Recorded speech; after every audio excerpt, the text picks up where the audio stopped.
안녕하십니까. 트레이드 포커스 박은희입니다. 트레이드 포커스는 한국무역협회에서 발간되는 연구보고서를 바탕으로 국내외 무역 관련 최신 이슈와 동향을 살펴보는 무역 전문 영상 리포트입니다. 국내외 무역시장 정보를 전해드리는 트레이드 포커스. 오늘은 세계 교역 구조 변화가 한국의 수출 구조에 미치는 영향에 대해 알아보겠습니다. 2008년과 2009년 금융위기 이후 세계 교역 신장세가 과거에 비해 크게 둔화됐는데요. 2000년대 이후 IT 붐과 글로벌 분업화 확대로 연평균 6% 이상 성장세를 시현한 세계 교역은 금융위기 이후 회복기인 2011년과 2012년에는 연평균 3.6% 증가에 그쳤습니다.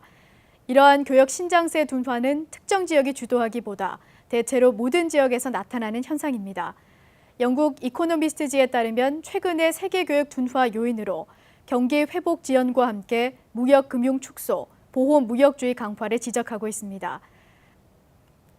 지난 25년간의 세계 교역 구조를 용도별로 살펴본 결과 중간재의 비중이 가장 높고 증가 추세에 있는 반면 소비재와 자본재 비중은 정체하거나 감소 추세에 있는 것으로 나타났는데요. 2012년 기준으로 세계 중간재 교역 비중은 55.8%로 세계 교역의 절반 이상을 차지하는 것으로 분석됐습니다. 한편 세계 경기 변화에 따른 교역 구조 변화를 보면 경기 둔화기에는 소비재 교역이 상대적으로 활발한 반면 경기 확장기에는 중간재와 자본재 교역이 더 활발한 것으로 분석됐습니다. 이는 내수와 달리 국제교역은 중간재와 자본재가 세계 경기에 더 민감하게 반응하기 때문으로 풀이되는데요. 최종재의 수요 변동에 대응하기 위한 재고 물량을 선행적으로 조절하는 데서 기인한다고 볼 수 있습니다. 이러한 세계 교역 구조의 변화는 한국에 어떤 영향을 미칠까요?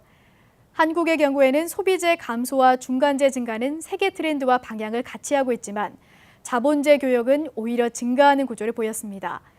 반면 경기 둔화기에 소비재 감소세가 둔화되고 경기 확장기의 중간재와 자본재 교역 증가는 세계 트렌드와 동일한 것으로 나타났습니다.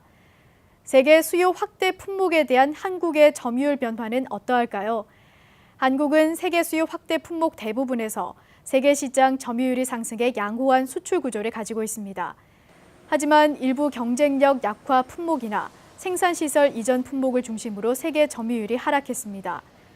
실제로 신발과 섬유 제품, 귀금속 등은 경쟁력이 약화되고 산업의 영세성으로 점유율이 하락했습니다. 그리고 통신과 영상기기 등은 생산시설 이전으로 국내 수출 증가가 세계 수요 증가를 하회한 것으로 판단된다고 보고서는 밝혔습니다. 이러한 세계 경기 변동에 따른 부정적인 영향을 최소화하는 방안 마련이 필요한데요. 먼저 세계 경기에 민감하지 않은 소비재와 경기 둔화기에도 수출 영향이 덜한 품목의 수출 경쟁력을 제고시켜야 합니다. 게다가 신발과 섬유 제품 등 경쟁력 약화 품목도 세계 수요가 꾸준한 만큼 소재 개발과 디자인 고급화 등을 통해 고부가 가치 제품으로의 전환을 적극적으로 추진해야 할 것입니다.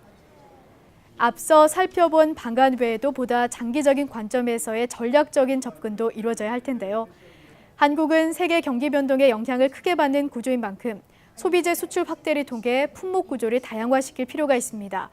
특히 최근 주목받고 있는 중국 내수 시장이나 중동과 중남미 등의 신규 시장을 적극적으로 공략하기 위해 고급 소비재 산업을 육성하고 주력 수출 산업화에 적극 나서야 할 것입니다. 오늘 준비한 소식은 여기까지입니다. 자세한 내용은 한국무역협회 홈페이지와 모바일 앱 스마트 기타를 통해 확인하실 수 있습니다. 지금까지 트레이드 포커스 박은희였습니다. 고맙습니다.